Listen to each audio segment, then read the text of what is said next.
เป็นยังคือได้ไปอยู่ศูนย์น่ะเพิ่นเฮ็ดศูนย์ไว้ท่าบ่ เพิ่นเฮ็ดศูนย์ไว้ท่าแล้วฮู้จักว่าอยู่ทางนี้เป็นมีสงครามและภาษาฮะว่าง่ายๆว่าภาษาศาสตร์เพิ่นช่วยเหลือคนลาวนะแบบนี่ฮอดไปเพิ่งเย็นว่าง่ายๆนี่ฮอดไปเพิ่งเย็นนี่ฮอดไปเพิ่งเย็นเนาะว่าจังซี่ซะแล้วเพิ่นก็ช่วยเหลือเฮาทุกสิ่งทุกอย่างอะนะเพิ่นช่วยเหลือเฮาขาดเคินหยังก็เพิ่นก็เป็นข้าวน้ำสัมปาเพิ่นก็เบิกให้เฮานะเป็นยังยังไปอยู่อุบลเนี่ยเป็นยังเดี๋ยวคนหลายคนเป็นยังไปอยู่พุ่นเป็นยังอยู่ทางบ้านเฮานี่อยู่ทางบ้านเฮาบ่เกิดยังขึ้นอยู่ทางบ้านเฮาช่วงนั้นก็เกิดแบบเกิดความบ่สงบในประเทศความบ่สงบในประเทศเนาะแบบความบ่สงบในประเทศนี่ก็แม่นก็เลยนี่ฮ้อนไปเพิ่งเลยนี่ฮ้อนไปเพิ่งเย็นหลังจากไปอยู่หั่นน่ะจักปีอุบลบ่อุบลก็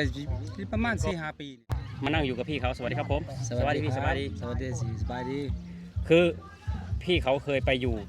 ศูนย์ใช่ก่อนอยู่ขออนุญาตถามเนาะอยู่ศูนย์อุบลเนาะครั้งแรกในชีวิตเนาะศูนย์อุบลศูนย์ก่อนหมู่เลยอุบลนี่ตั้งแต่อยู่จังหวัดอุบลราชธานีนะตั้งแต่อายุจักปีตอนนั้นเจ้าช่วงนั้นบ่ช่วงนั้นอายุข่อยก็ประมาณอยู่ใน15 ปีปี1900เท่าไรที่ไปบ่ไป175หลายคนบ่ที่ข้ามไปอยู่ศูนย์หลายคนได้เฮาก็นับคนบ่ได้เนาะมันหลายมันหลายบ้านหลายเมืองนะหลายแขวงหลายแขวงไปอยู่นะเป็นยังคือได้ไปอยู่ศูนย์น่ะเพิ่นเฮ็ดศูนย์ไว้ท่าบ่เพิ่นเฮ็ดศูนย์ไว้ท่าแล้วฮู้จักว่าอยู่ทางนี้เป็นมีสงครามและภาษาฮะว่าง่ายๆว่าภาษาศาสตร์เพิ่นช่วยเหลือคนลาวนะ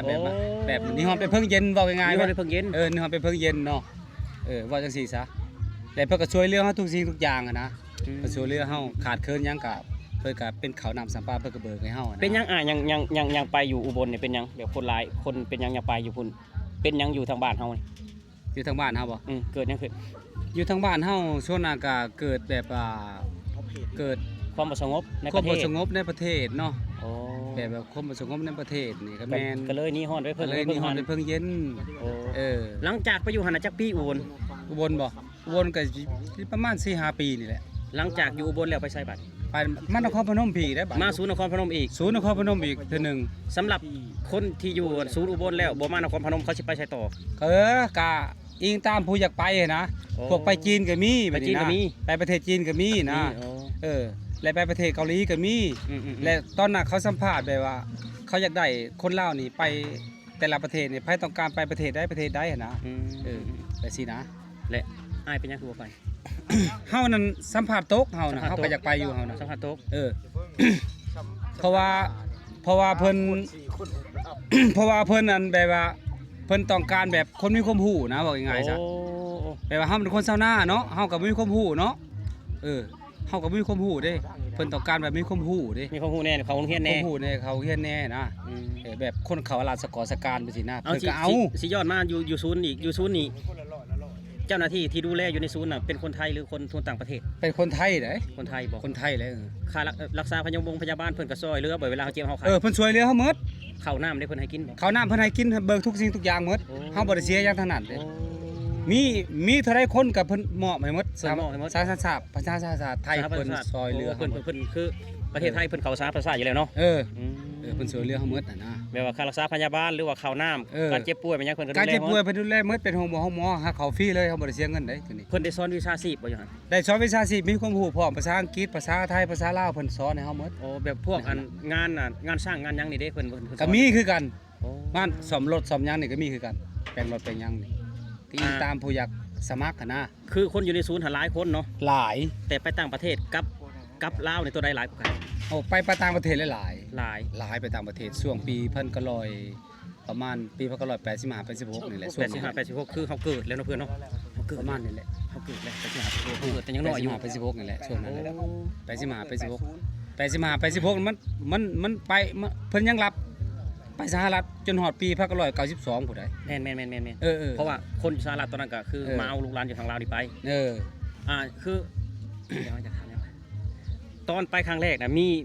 บ่ได้มีสะพานแบบนี้เนาะบ่ได้มีสะพานไทยลาวเนาะบ่มียังเพิ่นมันยังบ่สร้างแล้วไปแบบใดไปแบบใดไปทางรถทัวร์เด้รถทัวร์ทางอุบลน่ะทางอุบลรถทัวร์เพิ่นมารับเอาแต่สำหรับพวกทางนี้ได้สาขียังไปพวกทางสวรรค์พวกทางนี้ทางสวรรค์นี่บ่สารวัตรนี่ ทางสวรรค์สารวัตรนี่บ่ แม่น เพิ่นก็ไปอยู่บ่อนเดียวกันหมดเด้ ไปอยู่หม่องเดียวก่อนเพิ่นสิไปข้ามแม่น้ำโขงหั่นนะเพิ่นขี่หยังไป เพิ่นขี่บัก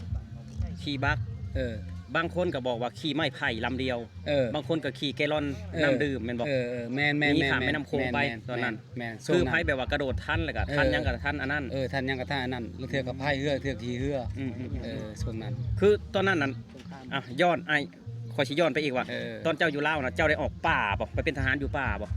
ก็บ่ได้เป็นน่ะ อันนี้เนี่ยไปกับพ่อแม่ซื่อๆบ่ ไปกับพ่อแม่ซื่อ โอ้ ๆยก แต่ ครอบครัวไปซื่อๆ แต่เจ้ายังบ่ได้ออกป่า ยังบ่ได้ออก แสดงว่าเจ้าเป็นผู้อพยพที่อายุยังน้อยอยู่ แม่น โอ้ แม่นเฮาก็ยังบ่ได้ใหญ่รุ่นอ้ายเนี่ยเพิ่นออกป่า ออกป่าเนาะ รุ่นอ้ายเพิ่นออกป่าเฮายังบ่ได้ออก คนรุ่นใหม่อาจจะบ่เข้าใจออกป่า เออ คือเป็นทหารอีกทหารแบบหนึ่งทุกคน เออ คือทหารแบบคือบ่มีค่ายว่าง่ายซะทหารแบบรวมกลุ่มกันซื่อ เออ ๆเป็นทหารบ่มีค่าย แม่น คือทหารแบบ แล้วเพิ่นอยู่นานมาได้เพื่อนแล้วเหตุผลได้กลับมาได้จังได เอ้า มาแบบใด อยู่ศูนย์นี่อยู่ศูนย์นาโพนี่อยู่ศูนย์นั่นอุบลนี่4 ปี 4 ปีหรือ5 ปีประมาณนี้ และศูนย์นครพนมมาจากปี ศูนย์นครพนมเนี่ยเฮามาอยู่ศูนย์นครพนมในช่วง1982เจ้าก็ไล่เอา 82 เฮามา95 โอ้ จักปี 82 25 26ปีประมาณ หลังจากอยู่ศูนย์นครพนมแล้วไปใช้ต่อบัดนี้ออกจากหัน มาพี่แหล้วมากลับประเทศเฮาพี่แห ก ล้ ลั ว บมาบ้านเขาเลย สัมภาษณ์มาคักแน่ได้ สัมภาษณ์ว่าเจ้าสิกลับมาบ่ประเทศลาว ไปแบบเพิ่นหมดโควต้าเลี้ยงเด้ ตะโกตาเรียก เพิ่นบ่เอาเด้ สามประชาชาติแปลว่า คนยังเหลือน้อยว่าง่ายซะในศูนย์น่ะ คนไปพุ่นหมดแล้ว แล้วเพิ่นสัมภาษณ์ สัมภาษณ์ ว่าเจ้าสิกลับบ่ เจ้าสิกลับบ่ เอาข่อยบ่กลับข่อยสิไปใช้เจ้าบ่เอาข่อย บ่กลับกับเพิ่นให้กลับเด้เพิ่นมาอยู่ในประเทศเพิ่นได้บัดนี้ โอ้ ไปซั่นใด แสดงว่าให้สัมภาษณ์ สัมภาษณ์เจ้าต้องมีทางเลือกเดียวคือเจ้าต้องกลับ แม่น โอ้คิดว่า ต้องกลับ สัมภาษณ์ได้แหละ เจ้าสิกลับบ้านบ่หรือว่าสิไปต่างประเทศจังซี่นะตอนนั้นน่ะอันนั้นน่ะคือสัมภาษณ์แล้วไปต่างประเทศ เจ้าบ่ได้เจ้าตก จะเฮาต โอ้ย ก เราไผอยากไปก็ได้เนาะต้องสัมภาษณ์ไปอีก สัมภาษณ์ได้มันเป็นการสัมภาษณ์ได้ อยู่ประ เก่ง บางคนสัมภาษณ์ได้ก็บ่ไปเพื่อน อยู่ประเทศบ้านเพิ่นเมืองเพิ่นต้องแน่นอนได้สัมภาษณ์ สัมภาษณ์ได้ก็บ่ไปถามว่าอยู่บ้านเพิ่นก็มีคนเก่งบ่คือเมียของนาบ่าวนี่ก็บ่เป็นหยังเลี้ยงงูเลี้ยงควายอยู่เนาะคือคนตะกี้ซุเลี้ยงงูเลี้ยงควายผัวมาเอาแล้วก็ไปพุ่นก็เข้าโรงเรียน หมอนะเพื่อนเฮายังเว้าในนี่คือว่าถ้าในเมื่อการสัมภาษณ์เนี่ยคือคนเฮาคือจะเป็นหยังต้องสัมภาษณ์เมื่อเขาอยากไปอ่ะเมื่อ ต้องสัมภาษณ์ได้ แล้ว สัมภาษณ์เขาสัมภาษณ์ไว้ได้เอาอธิบายให้น้อง เขาสัมภาษณ์บ่ เขาสัมภาษณ์อยากไปอยู่ประเทศที่3เนาะคือเพิ่นเว้าเนาะ แม่น แต่ว่าอยากไปอยู่ความบ่เจริญเนาะว่าง่ายๆซะ ๆ เพราะว่าประเทศเฮานี่มันทุกข์ตะกี้เนาะเพิ่นบ่อยากอยู่บ่สนุกไปสินะว่าง่ายๆซะ เป็นหยังเจ้ายังอยากไปประเทศที่3เขาสัมภาษณ์มีบ่ เออ โอ้แล้วเจ้าตอบไปได้ เฮาน่ะบ่เฮาอยากไปบ่อยู่บ่สนุกเฮานั่น เจ้าตกแล้ว บ่แล้วตกได้ นั่นแหละยังว่าต ต ก กแหละเฮา ผู้อื่นนี่เขาตอบเขาตอบ เฮาคิดบ่ทันเด้เฮาคิดบ่ทันในช่วงนั้นเด้ คนอื่นเขาต้องตอบเรื่องการเมืองแน่นอน บ่เพื่อน เออบ างคนก็ตอบว่าข่อยเป็นไข้ข่อยจะไปรักษา เออ เออ เออ นี่อันนี้ผู้เฒ่าผู้แก่เพิ่นว่าให้ฟัง แม่น ข่อยเป็นไข้ข่อยจะไปรักษาผ่าน พลาดตก อืม บัดนี้เพิ่นถามมาอีกว่าอาชีพเจ้าเฮ็ดหยังทำนาเฮาอ่ะอาชีพเฮาก็ทำนาเนาะเฮาว่าความจริงนะเฮาก็บ่มีความรู้หยังเด้อาชีพทำนาเนาะแม่นแต่ว่าเออเพิ่นก็เลยบ่เอาสินะ เขานึกว่าคนที่อยากไปนี่สัมภาษณ์ว่าเจ้าอยากไปย้อนหยัง